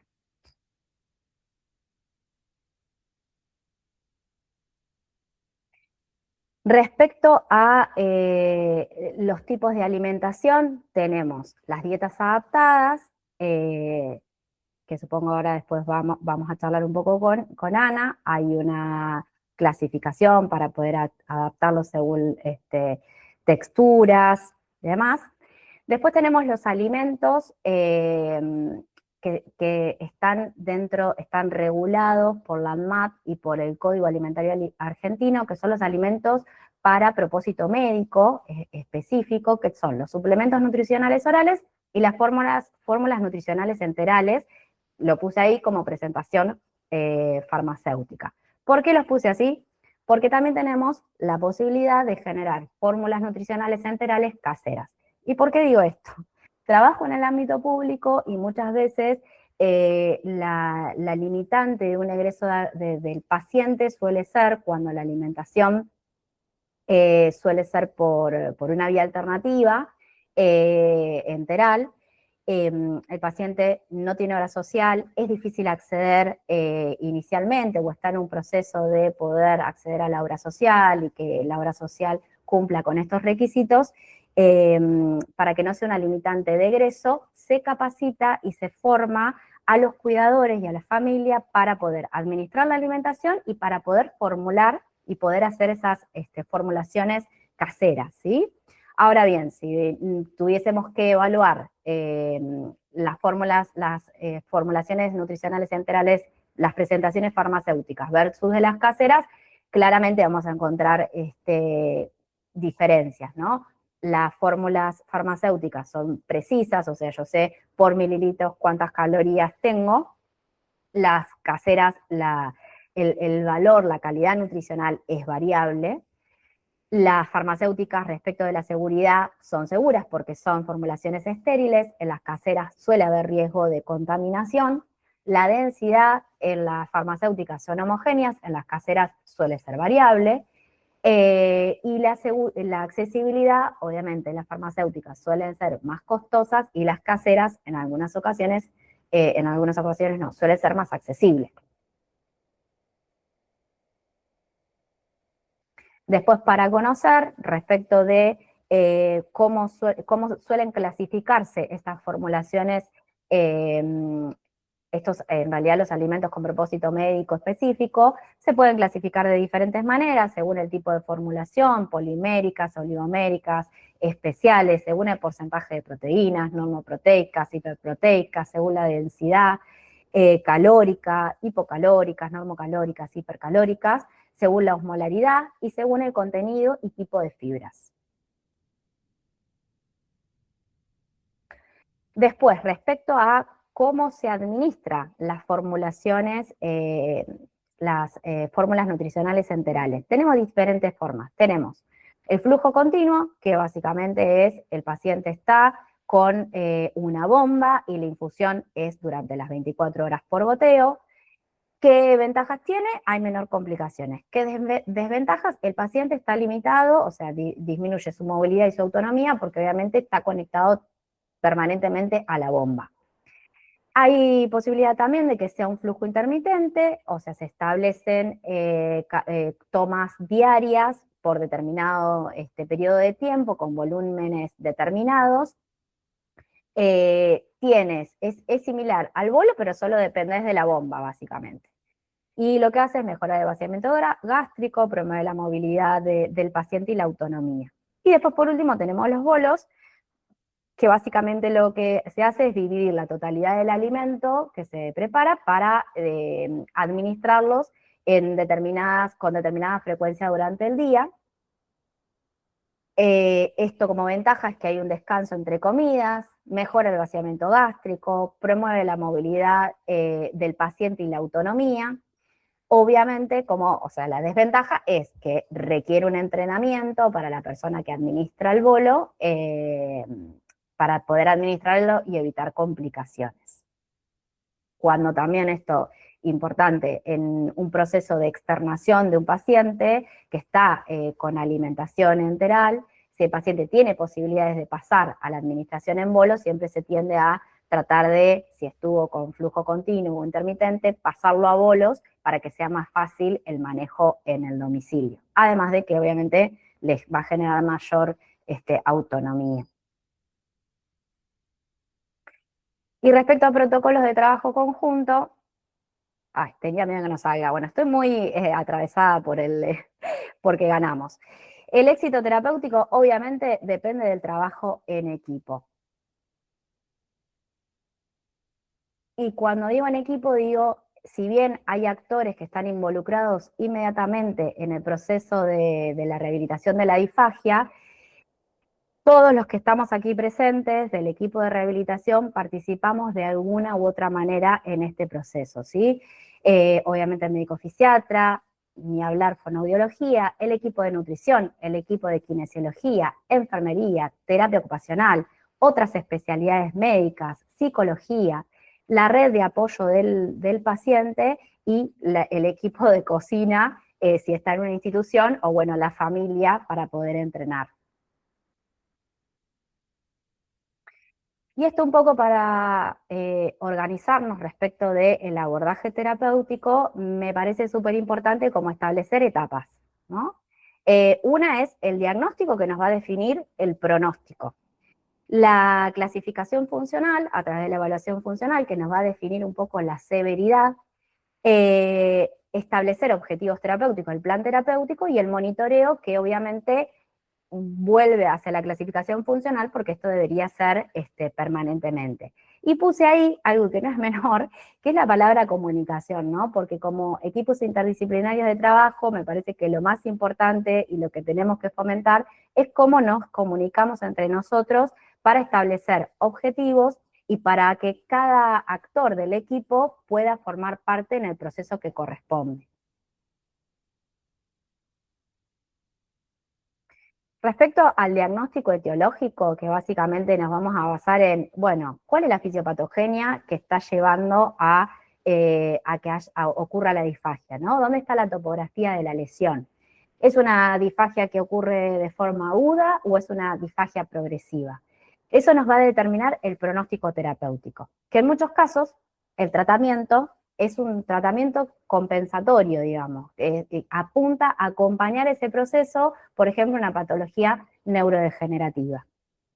Y, por otro lado, tenemos el tratamiento rehabilitador, que es en aquellas disfagias agudas o en pacientes que obviamente sabemos que hay un potencial de rehabilitación.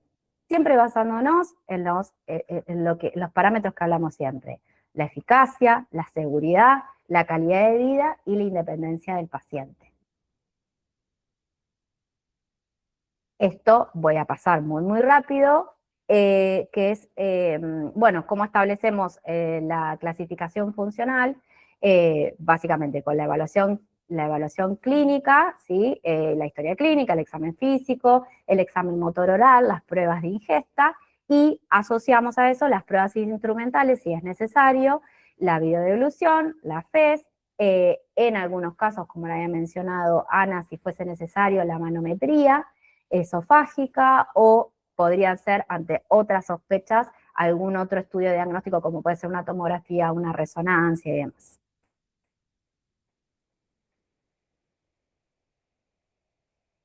Vuelvo acá al semáforo para establecer la severidad, ¿sí? Si estamos frente a un proceso de una disfagia leve, moderada o severa, es las decisiones que vamos a tomar respecto a la dieta que el paciente va a requerir. Ana, si querés abrir acá el micrófono para ir intercambiando, hacelo. Acá armé este cuadro básicamente como para ir pensando, ¿no? El paciente llega, posiblemente lo evalúa inicialmente el médico fisiatra, hace una sospecha de la disfagia neurogénica y se puede encontrar con dos situaciones: un paciente con una vía aérea natural o un paciente con una vía aérea artificial. Acá vienen a entrar el resto de los equipos que están involucrados. Por un lado tenemos el equipo de kinesiología, si hay una vía aérea que es artificial, para iniciar un protocolo de decanulación. En algunos casos podrá decanularse el paciente, en otros no va a ser posible. Fonoaudiología, obviamente en todos los procesos, sea con una vía aérea natural o artificial. Y nutrición, traté de marcar ahí como la transversalidad entre todos esos equipos para la toma de decisiones. Siempre desde la parte de fonoaudiología, en conjunto con nutrición, para evaluar la eficacia de la alimentación. Y tenemos la alimentación por vía, por vía oral, donde habrá que ver la seguridad y la eficacia para definir las dietas adaptadas y si fuese necesario algún suplemento dietario. La alimentación enteral, que tendremos que definir si es por sonda nasogástrica, dependiendo de la duración del tratamiento, o por gastrostomía. En el caso de que no sea viable la nutrición enteral, tenemos la nutrición parenteral.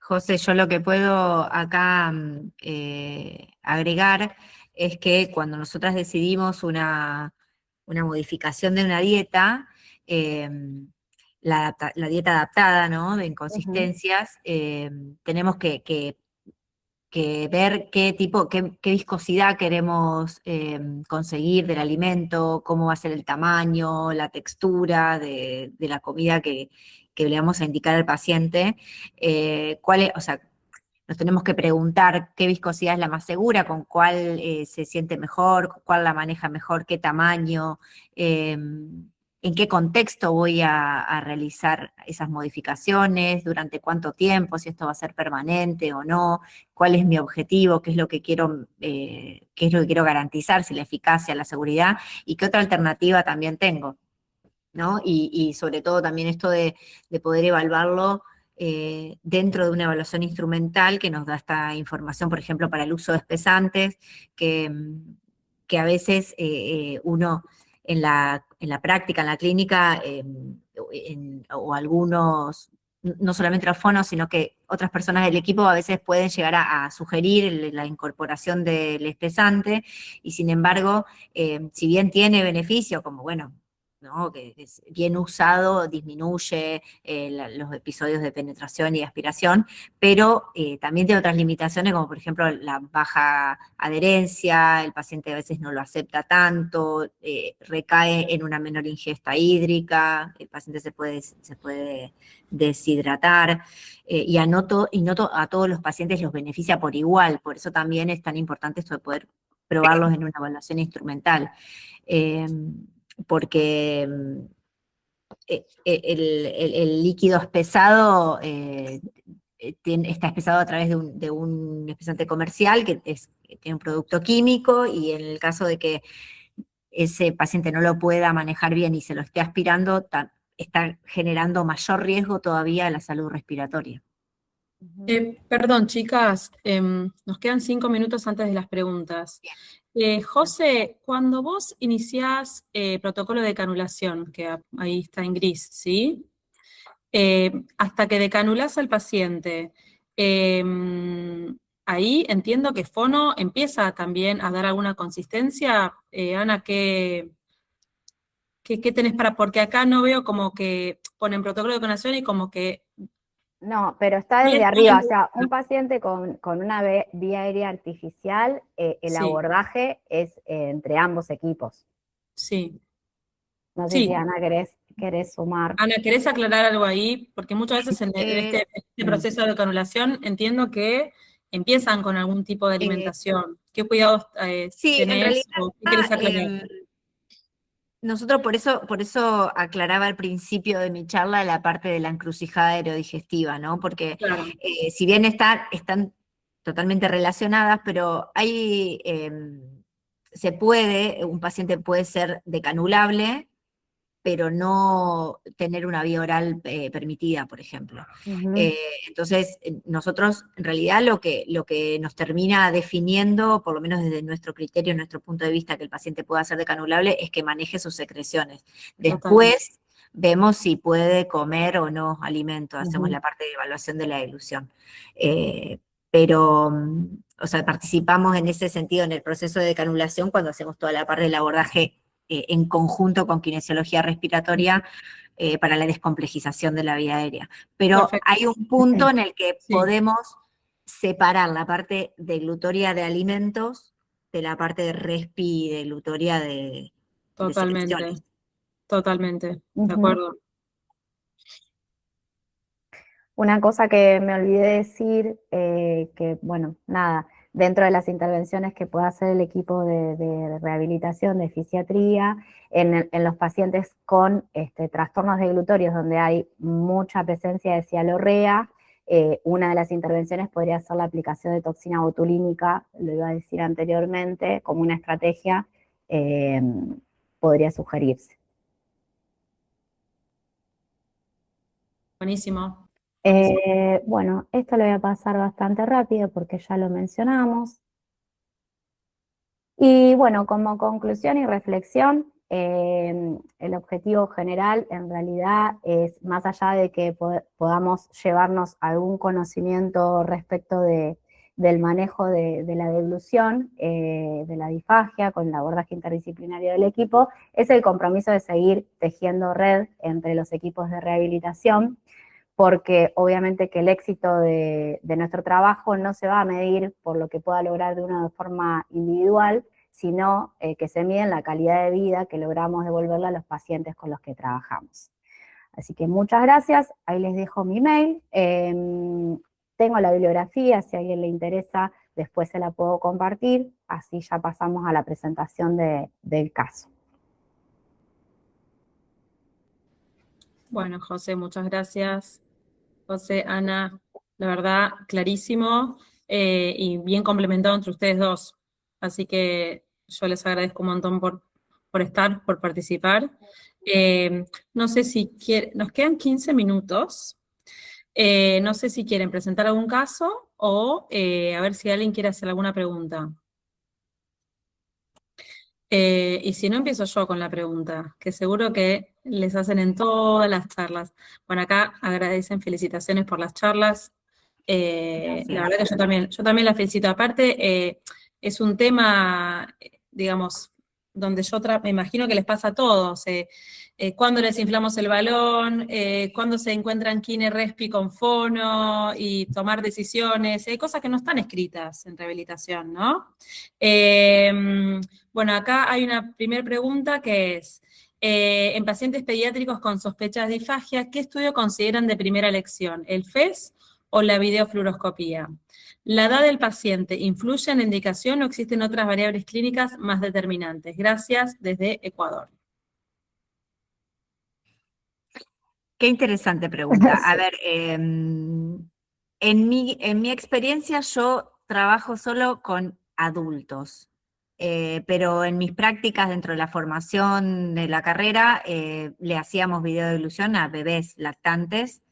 No hay una edad de límite, digamos, se puede hacer desde el momento en que ya empieza con la alimentación complementaria, porque bueno, se hace con biberón, pero no tengo experiencia en la parte pediátrica.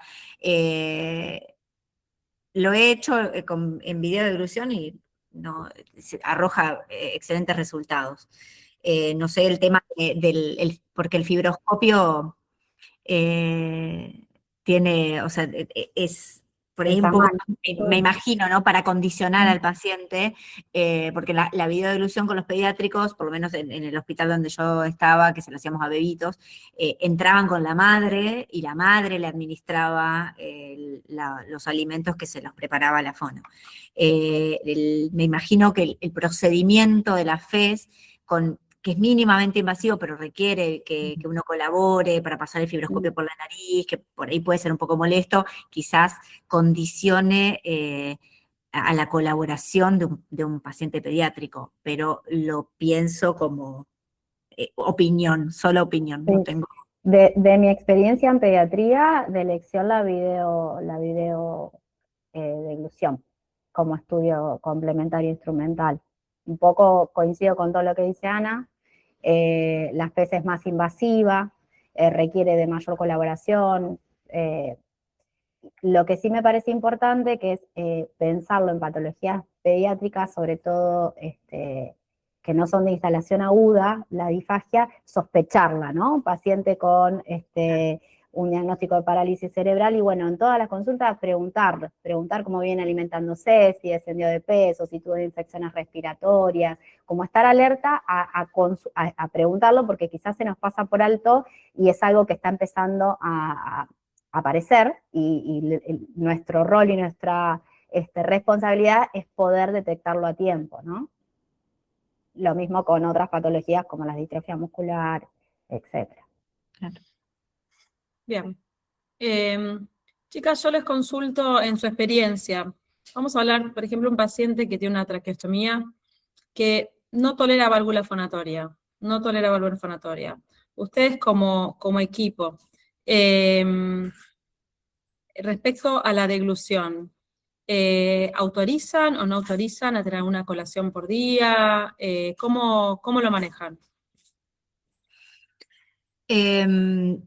Y primero yo creo que deberíamos de evaluar por qué no la está tolerando, ¿no? Porque acá se nos abre un panorama. Si es por una cuestión, una lesión estructural, porque tiene una malasia, porque tiene un colapso dinámico, porque tiene un granuloma que está obstruyendo la parte de la luz traqueal, ya tenemos algo que hay que resolver por otros medios. En mi experiencia con pacientes que no toleran en un principio el uso de válvula y tienen la vía aérea indemne, es trabajar la tolerancia, forma parte de un objetivo terapéutico. Entonces se empiezan a hacer periodos de adaptación cada vez más prolongados, se puede usar un poco de jet de aire comprimido si tiene puertos subglóticos, esa cánula de traqueostomía, se puede trabajar todo lo que es la tolerancia por una cuestión más de lo reflejo, porque al estar en desuso de esa vía aérea artificial, esa vía aérea por la presencia de la cánula, todos los mecanismos de los mecanorreceptores y las toda la mucosa se resiente, queda con menos sensibilidad, y al poner una válvula, por ejemplo, y volver a pasar el aire por esas estructuras, puede haber algo de intolerancia más por lo irritativo del proceso. Entonces me parece que antes de pensar en la comida, mucho antes de pensar en la comida, habría que ver por qué no la tolera, y si se puede trabajar esa tolerancia, y siempre acompañado del confort también, ¿no? Del paciente, porque son situaciones bastante estresantes, esto de poner la válvula, sacar la válvula, descifrar el balón, el paciente a veces la sufre. Entonces, bueno, no me apresuro tanto con el tema de la comida, porque primero quiero un paciente que respire tranquilo, que confíe en mí, que se sienta bien. Y bueno, el tema de la oclusión es eso, ¿no? Es primero discernir por qué es que no está tolerando. A veces, no sé si les pasa a ustedes, pero a veces son patologías muy, muy crónicas, pacientes que están de repente una enfermedad terminal o degenerativa, pero quiere que le den una colación, aún sabiendo que se aspira, no sé si les ha pasado, aún sabiendo que se aspira, una ELA, por ejemplo.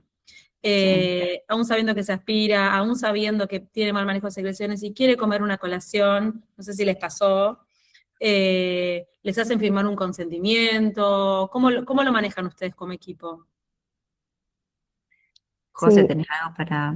sí, justo, bueno, habíamos charlado con Ana de poner alguna cuestión respecto a cuestiones de ética Claro. vinculadas al manejo de la disfagia, y hay algunos consensos, sobre todo en patologías degenerativas, ¿no? Donde sabemos que el pronóstico y la evolución no es favorable.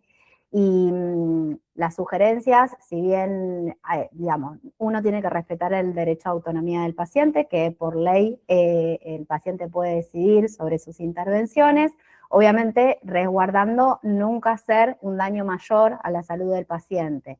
Sugerencias, establecer un consentimiento informado, brindarle toda la información necesaria al paciente respecto de los riesgos que puede conllevar determinada situación.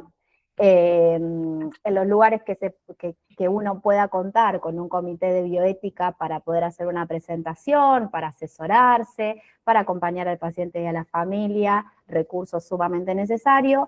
A veces las expectativas no son iguales a la realidad, y nos encontramos trabajando con diferentes condiciones y diferentes escenarios y contextos. Fundamental, como todo en salud, la comunicación con el paciente y la familia, brindar toda la información, y en estos casos, que son muy particulares, donde obviamente el derecho a autonomía del paciente hay que respetarlo, nada, firmar un consentimiento, confeccionar un consentimiento informado y poder firmarlo, ¿no? Y teniendo en cuenta también, por cuestiones legales, que el paciente esté consciente de poder entender ese consentimiento y tomar la decisión, si no ese paciente será el familiar o la persona que esté a cargo del paciente. Sí, Bueno, totalmente. coincido. Totalmente. Ujú. Bueno, no sé si alguien quiere consultar algo más, hacer alguna pregunta. Bueno, quedó muy claro, chicas, entonces. Perdón, yo, Diana. Dalia, porque Sí. como me quedó la última, Dale. diapo, voy a compartir también si quieren escanear acá Sí.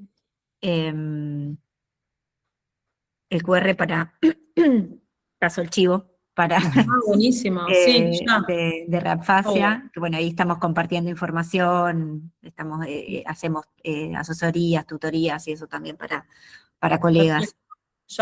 Ya estoy ingresando. Sí, Y sí, escaneen. ya, mira, ya vas a tener un montón de Voy seguidores a ver más. cuántos seguidores tengo ahora y después voy a Bien. chequear en una hora cuántos me siguen, ¿está? Y hay una pregunta de Ale Castillo que consulta, ¿deberíamos implementar un tamizaje sistemático de disfagia en todos los pacientes extubados independientemente de la duración de la intubación? Buena pregunta. ¿Qué Uy, piensan, espera. chicas? Y yo creo que sí, o sea, ¿Todos los pacientes extubados? y Sí, por lo no menos hay, no, perdón, no, no es no, que haya un claro, protocolo, pero sí, Ok. y basar, está bueno en los lugares donde cada uno trabaja poder tener una guía, así sea, digámosle, casera, armada, obviamente con sustento de la práctica basada en la evidencia, la bibliografía, que hay un montón hoy en día, gracias a Dios hay tanto, pero sí, lo recomendable es que cada equipo tenga, sobre todo en estos pacientes que son bastante críticos, los que vienen de una extubación o una vía aérea artificial, que tengan un protocolo de evaluación y un algoritmo de intervención. totalmente. Primero, obviamente, basándose en todos estos signos clínicos y la evaluación clínica funcional, para después, por ahí, si es necesario, ante la sospecha, pasar a alguna evaluación complementaria. Sí. Y Ok. después, para sumar, y esto lo retomo que me lo había anotado acá, que lo había mencionado Ana, me parece fundamental, bueno, todos los que estamos acá presentes formamos parte de los equipos de rehabilitación, pero como referentes de las diferentes áreas y especialidades vinculadas, es re importante fomentar lo que hacemos y visibilizarlo para el resto de las especialidades vinculadas a la salud, para que reconozcan la importancia de la rehabilitación, para que no quedemos al final del camino siempre. Así que es tarea y militancia diaria que sepan que una fonoaudióloga está en la terapia intensiva, está en el consultorio, está en la sala de intermedios, porque la rehabilitación inicia desde que el paciente ingresa a una institución y da continuidad de cuidados hasta el alta y la continuidad ambulatoria. Eso me parece como re importante por ahí destacar, que es responsabilidad de todos que nos conozcan, digamos, que conozcan lo que hacemos. Totalmente. Sí, por eso tan importante espacios como estos, así que más que Totalmente. agradecida, chicas. No, por favor. Anfir. Gracias a ustedes. Bueno, gracias, Anfir. Ana, muchísimas gracias. No, por favor, Placer gracias. escucharte. Ya te seguimos en Instagram, todos. Vamos. Todos like. Ahí los espero. José, gracias. Gracias a todos por unirse. La clase queda grabada, digamos, en la página de Sanfir, para que todos los que no llegaron a escuchar. Y está el mail de las chicas también para cualquier consulta que todos tengan, ¿sí? Bueno, gracias a todos por unirse. 20 en punto, súper puntuales. Y bueno, nos vemos pronto en los próximos webinars o próxima jornada. Gracias, chicas. Chao, muchas Gracias a gracias. todos. Besitos. Gracias, Ana. Gracias, José, un Chao, placer. Dalia. Placer, Adiós. chicas.